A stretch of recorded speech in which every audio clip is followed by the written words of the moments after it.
Assalamualaikum warahmatullahi wabarakatuh. Perkenalkan, nama saya Isa Nurrahmawati dengan NIM 204210323.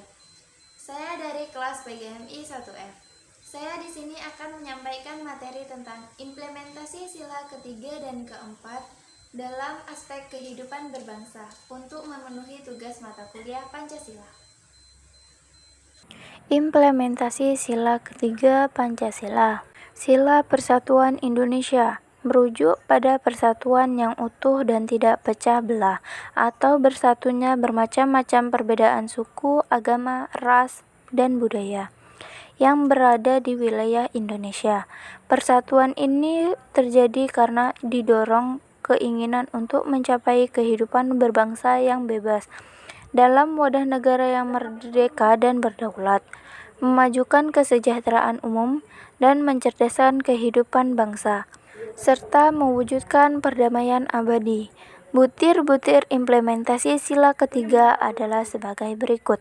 Yang pertama, menempatkan persatuan, kesatuan, kepentingan, serta keselamatan bangsa dan negara atau kepentingan pribadi atau golongan.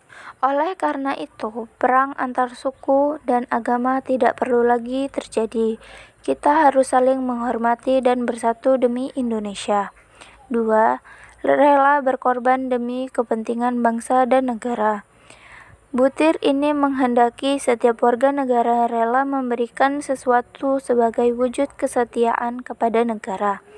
Pengorbanan kepada negara ini dapat dilakukan dengan menjadi militer sukarela, menjaga keamanan lingkungan, menegakkan disiplin, dan sebagai warga negara dilakukan dengan bekerja keras dan taat membayar pajak sebagai kewajiban warga negara.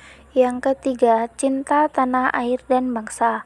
Butir ini menghendaki setiap warga negara mencintai atau adanya keinginan setiap warga negara memiliki rasa keindonesiaan. Kecintaan akan Indonesia dapat dilakukan dengan menggunakan nama Indonesia dalam berbagai kegiatan seperti olimpiade olahraga maupun ilmu pengetahuan. 4. Bangsa Indonesia sebagai bangsa bertanah air Indonesia. Butir ini menghendaki adanya suatu sikap yang terwujud dan tampak dari setiap warga negara Indonesia untuk menghargai tanah air Indonesia, mewarisi budaya bangsa, hasil karya, dan hal-hal yang menjadi milik bangsa Indonesia. Setiap bangsa ini ditunjukkan dengan berani dan percaya diri menunjukkan identitas sebagai warga negara Indonesia, baik lewat budaya, perilaku, dan teknologi yang berkembang di Indonesia. 5. Menunjukkan pergaulan demi persatuan dan kesatuan bangsa yang berbineka tunggal ika. Butir ini menghendaki adanya pergaulan dan hubungan baik ekonomi, politik, dan budaya antar suku, pulau, dan agama, sehingga terjalin masyarakat yang rukun, damai, dan makmur. Kemakmuran terjadi karena pada dasarnya setiap suku, agama, dan pulau mempunyai kekhususan yang bernilai tinggi, dan hal ini juga bermanfaat bagi yang lain. Implementasi sila keempat dalam aspek kehidupan berbangsa. Ada beberapa aspek implementasi sila keempat Pancasila, yaitu yang pertama, implementasi terhadap aspek geografis, yaitu sebagai negara kepulauan dengan laut yang luas.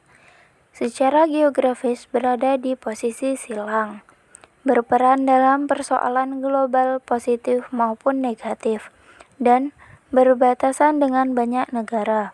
Kedua, implementasi terhadap aspek demografis, yaitu mengutamakan kepentingan negara dan masyarakat, tidak memaksakan kehendak kepada orang lain, mengutamakan musyawarah dalam mengambil keputusan untuk kepentingan bersama, musyawarah untuk mencapai mufakat diliputi semangat kekeluargaan.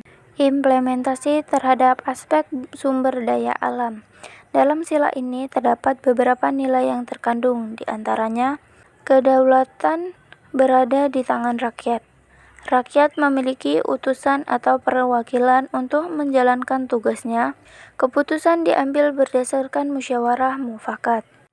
Implementasi terhadap aspek ideologi. Implementasi Pancasila sebagai ideologi memiliki arti sebagai cita-cita dalam bernegara dan sarana yang dapat menyatukan masyarakat. Implementasi terhadap aspek politik. Demokrasi yang dipimpin oleh hikmat kebijaksanaan dalam permusyawaratan perwakilan, memperhatikan pengakuan negara serta perlindungannya terhadap kedaulatan rakyat yang dilaksanakan dalam iklim musyawarah dan mufakat. Dalam iklim keterbukaan untuk saling mendengarkan, mempertimbangkan satu sama lain, dan juga sikap belajar saling menerima dan memberi. Implementasi terhadap aspek ekonomi. Pilar sistem ekonomi Pancasila meliputi ekonomi etik dan ekonomi humanistik atau dasar, nasionalisme ekonomi dan demokrasi ekonomi atau metode operasionalisasi, ekonomi berkeadilan sosial atau tujuan. Implementasi terhadap aspek pertahanan keamanan. Implementasi Pancasila dalam pembuatan kebijakan negara pada bidang pertahanan dan keamanan harus diawali dengan kesadaran bahwa Indonesia adalah negara hukum. Sekian yang dapat saya sampaikan, kurang dan lebihnya saya mohon maaf jika ada salah kata. Saya akhiri, wabillahi taufiq wal hidayah. Wassalamualaikum warahmatullahi wabarakatuh.